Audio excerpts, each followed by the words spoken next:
आज की वीडियो में हम धान की देखभाल के बारे में आपको बताने वाले हैं। धान की रोपाई से 40 दिन से लेके 70 दिन तक धान की देखभाल कैसे करना है। मतलब जब आपकी फसल 40 दिन की हो जाती है, ज़्यादातर किसान साथियों की फसल अभी 40 दिन के आसपास की ही होगी, तो 40 से 70 दिन तक आपको धान की देखभाल कैसे करनी चाहिए, कौन कौन सी खादों का इस्तेमाल करना है, कैसे आप धान में कल्ले बढ़ा सकते हैं, कैसे धान की बालियाँ लंबी मोटी कर सकते हैं, ये तमाम जानकारी आज की इस वीडियो में हम आपको देने वाले हैं। तो पूरा वीडियो किसान साथियों ज़रूर देखिएगा और कोई भी आपके मन में डाउट हो, सवाल हो तो नीचे कमेंट ज़रूर करें। अगर आपकी फसल अभी 40 दिन से नीचे है तो धान में कल्ले कैसे बढ़ाएं, इसके ऊपर हमने बहुत सारी वीडियो बनाया हुआ है। आप मेरी कोई पुरानी वीडियो भी देख सकते हैं। तो चलिए वीडियो स्टार्ट करते हैं। सबसे पहले हम 40 दिन से शुरुआत करेंगे, उसके बाद हम आगे बढ़ते चले जाएंगे 50, 60, 70 दिन तक। तो यहाँ पे 40 दिन के आसपास, 40 से 45 दिन या 50 दिन तक आपको 2 खादों का इस्तेमाल धान की फसल में करना होता है, या फिर आप ऐसा भी बोल सकते हैं कि अंतिम खाद जो आप मिट्टी में इस्तेमाल करते हैं उसका भी इस्तेमाल 40-50 दिन के अंदर ही करना होता है। तो अंतिम खाद हम क्या डालते हैं, जो हम दानेदार रूप में डालते हैं, उसकी बात कर रहे हैं किसान साथियों। तो अंतिम दानेदार खाद के रूप में पहली चीज़ आपको इस्तेमाल करना है यूरिया का। यूरिया के इस्तेमाल से अच्छा लाभ मिलता है। यूरिया आपको 3 बार डालना होता है, पहली बार रोपाई के समय या फिर 1 सप्ताह के अंदर, दोबारा से 25 दिन के आसपास, और अंतिम बार 40 दिन के बाद आपको यूरिया डालना होता है। तो अंतिम बार यूरिया आपको 30 से लेकर 40 किलो प्रति एकड़ के हिसाब से आपको इस्तेमाल करना है। इतनी मात्रा 1 एकड़ खेत में पर्याप्त रहने वाली है। तो पहली चीज़ तो आपने यूरिया डाल दिया। दूसरा चीज़ किसान साथियों आप इस्तेमाल करिए जो आता है पोटास, MOP पोटास। लगभग 15-20 किलो आपको पोटास भी डालना होता है। अगर आपने अभी तक पोटास नहीं डाला है तो पोटास अवश्य डालिएगा। अब यहाँ पे मैं आपको बताते चलूँ, पोटास का इस्तेमाल धान में 2 बार किया जाता है। पहली बार आपको रोपाई के समय 15-20 किलो पोटास डालना होता है, और दूसरी बार 40 से 50 दिन पे 15 से 20 किलो पोटास डालना होता है। वैसे संपूर्ण मात्रा की बात करें तो 30 से 40 किलो पोटास धान की फसल में 1 एकड़ खेत में डालना होता है। आधी मात्रा रोपाई के समय डालिए और आधी मात्रा 40-50 दिन के अंदर डालिए। मान लीजिए अभी तक आपने एक बार भी पोटास नहीं डाला है, तो यहाँ पर आप धान की रोपाई के मान लीजिए 40 दिन हो गए हैं, तो 40-45 दिन पे आप पोटास जो है कम से कम 25 किलो तक डालिएगा, अगर आपने अभी तक एक बार भी पोटास का इस्तेमाल नहीं किया है। तो ये तो 2 खाद आपको डालना है 40 दिन से लेकर 50 दिन के बीच में। तो जो किस्में थोड़ा जल्दी तैयार हो जाती है उसमें तो आप 38 से 40 दिन तक डाल लीजिए, मतलब 35-40 दिन तक डाल लीजिए। जो किस्म मध्यम अवधि वाली है 45 दिन के अंदर डाल लीजिए। जो किस्म थोड़ा देर में तैयार होती है 50 दिन के अंदर डाल लीजिए। मतलब 50 दिन के भीतर सभी दानेदार खाद आप इस्तेमाल कर देंगे। इसके बाद आपको थोड़ा सा सिंचाई पे ध्यान देना पड़ता है, क्योंकि इसके बाद धीरे धीरे हमारी फसल जो है गबोड़ अवस्था की तरफ बढ़ जाती है। मतलब इसके बाद बालियाँ निकलने वाला जो प्रोसेस है वो चालू होने लगता है। तो यहाँ पे गबोड़ अवस्था से लेके, मतलब जब से आपके तने के अंदर बालियाँ बनना चालू होती हैं, इस अवस्था से लेके जब तक आपके पौधे में बालियों का भराव सही से ना हो जाए, दाने का भराव सही से ना हो जाए, तब तक खेत में उचित मात्रा में नमी आपको बना के रखना है। केवल नमी के ऊपर आपको अच्छे से देखभाल करना पड़ेगा, क्योंकि इस समय बरसात उतना अच्छे से नहीं हो रही है।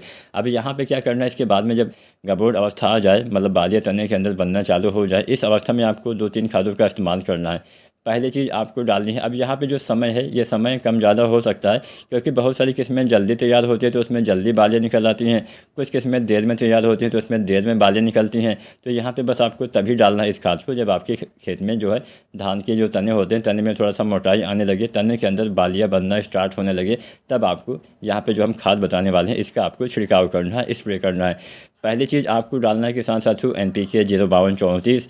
इसके इस्तेमाल से आपकी बालियों का विकास सही ढंग से हो पाएगा। बालियाँ अच्छे से निकलती हैं, एक समान निकलती हैं, मोटी और लंबी बालियाँ हो जाती हैं।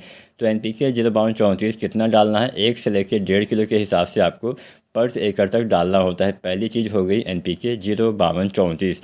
दूसरा चीज़ क्या इस्तेमाल करना है, दूसरा चीज़ आपको इस्तेमाल करना है किसान साथियों बोरोन। जो बोरोन आता है 20% वाला, इसका इस्तेमाल करिए। यहाँ पे हम 05234 के बाद में थोड़ा सा विस्तार से आपको बता दें, इसमें 52% फास्फोरस, 34% पोटेशियम पाया जाता है।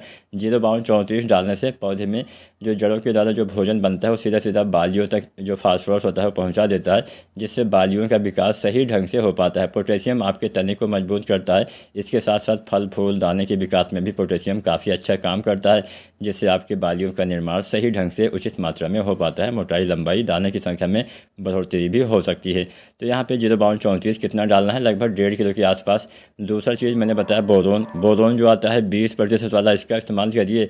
तो 20% बोरोन लगभग 100 से 125 ग्राम मात्रा डालनी होती है। अब बोरोन से क्या फ़ायदा होता है, पोलिनेशन अच्छे से होता है, दाने का भराव जिससे अच्छे से होगा। जो बोरोन होता है पराग नली का निर्माण करता है, जिससे बाद में जो फ्लावर्स आते हैं, जो मेल फीमेल फ्लावर्स आते हैं वो सही से आते हैं। जब मेल फीमेल फ्लावर सही से आएंगे, उनका मिलाप सही से होगा, तो ही दाने का विकास, तो ही आपके बीज का विकास सही से हो पाएगा। तो यहाँ पे जो बोरोन है 20% वाला 100 से 125 ग्राम मात्रा जब आप 0.34 डालते हैं बालियाँ निकलने से पहले, तभी आपको किसान साथियों इसका भी इस्तेमाल धान की फसल में कर देना है, अच्छा लाभ मिलेगा। अब यहाँ पे इसके साथ साथ एक खाद आपको और डालनी है। अगर आपका थोड़ा सा बजट है तो आप डालिए जिंक, जो आती है 12% वाली। जिंक के इस्तेमाल से पौधे में भोजन अच्छे से बनता है। जब पौधे भोजन सही मात्रा में बनाएंगे तो बालियों का विकास और अच्छे से होगा, बालियों का निर्माण और अच्छे से हो पाएगा।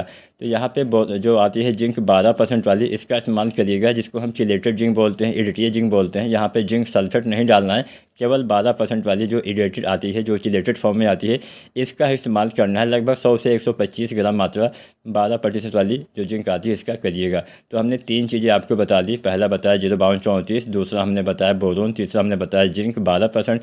ये 3 चीज़ें आपको डालनी है बालियाँ आने से पहले। अब बालियाँ आने से पहले कई बार आपने देखा होगा कि इस अवस्था में भी कई बार धान की फसल में खासकर पीलापन आ जाता है, मतलब पत्तियों में आपको पीलापन नज़र आ जाता है। तो पीलापन चाहे किसी भी अवस्था में आ जाए, पीलापन अगर आता है तो हमारे पौधे में भोजन सही से नहीं बनता है, पौधे में प्रकाश संश्लेषण अच्छे से नहीं हो पाता है। जब पौधे में भोजन सही से नहीं बनेगा गबोट अवस्था में, तो बालियों का विकास, बालियों का निर्माण भी सही से नहीं हो पाएगा। तो बाई चांस पीलापन आ जाता है तो यहाँ पर आपको यूरिया मिट्टी में नहीं डालना है, यहाँ पर आपको यूरिया का छिड़काव कर देना है। लगभग 2 किलो यूरिया लीजिए, साथ में आपको स्प्रे कर देना है, क्योंकि 0.34 में नाइट्रोजन नहीं पाया जाता है, 0% होता है, केवल फास्फोरस और पोटेशियम पाया जाता है। तो यहाँ पे यूरिया आप अलग से इसके साथ में घोल के आप डाल सकते हैं। तो लगभग 2 किलो या 3 किलो आप यूरिया डाल सकते हैं, अच्छा लाभ आपको मिलने वाला है। तो यूरिया, साथ में बोरोन, साथ में जिंक 12% वाला, साथ में NPK 0.34, हमने 4 चीज़ें आपको बताई। अब सभी का यहाँ पे अलग अलग घोल बनाना है। आप 12% वाली जिंक आप फास्फोरस वाली खाद के साथ यानी NPK के साथ डाल तो सकते हैं, लेकिन बहुत लंबे समय तक एक साथ मिला के रखना नहीं होता है। तो इसलिए यहाँ पे सभी का अलग अलग पात्रों में, अलग अलग बर्तन में आपको घोल बनाना चाहिए। उसके बाद में जब आप टंकी में डालें तो एक साथ डाल के आप इस्तेमाल कर सकते हैं। मतलब सभी को एक साथ मिला तो सकते हैं, लेकिन लंबे समय तक एक साथ मिला के रखना नहीं होता है, इस बात का आपको ध्यान रखना है। अब यहाँ पे 1-2 सावधानी बरतनी होती है। मैंने पहली सावधानी तो आपको बता दी कि जब से आपकी फसल गबोट अवस्था में चली जाती है, उस अवस्था से लेके जब तक बालियों के अंदर दाने अच्छे से भर ना जाएं, तब तक खेत में नमी की कमी ना होने देना, नहीं तो काफ़ी नुकसान पहुंचेगा। अगर मान लीजिए बालियाँ निकलते समय नमी की कमी हो जाएगी तो बालियाँ छोटी रह जाएंगी, बालियों के अंदर दाने कम रह जाएंगे। मान लीजिए दाने भरते समय नमी की कमी हो जाएगी तो दाने का भराव नहीं होगा। तो किसी भी अवस्था में नमी की कमी इस अवस्था में खासकर नहीं होनी चाहिए। दूसरी सावधानी क्या बरतनी है, जब धान में फ्लावरिंग की अवस्था आती है यानी फूल हो, तो उस समय कोई भी चीज़ छिड़काव विधि से आपको नहीं डालना होता है। तो बस यही 2-3 सावधानी आपको बरतनी चाहिए। अच्छे से देखभाल करेंगे, सही समय पे सही खादों का इस्तेमाल करेंगे, उचित सिंचाई करेंगे, तो आप भी धान में अच्छी पैदावार ले पाएंगे, अच्छी और मोटी और लंबी बालियाँ ले पाएंगे। वीडियो पसंद आई हो तो लाइक करना, कोई सवाल या सुझाव है तो नीचे कमेंट करिए और SRJ फार्मिंग चैनल को सब्सक्राइब करें।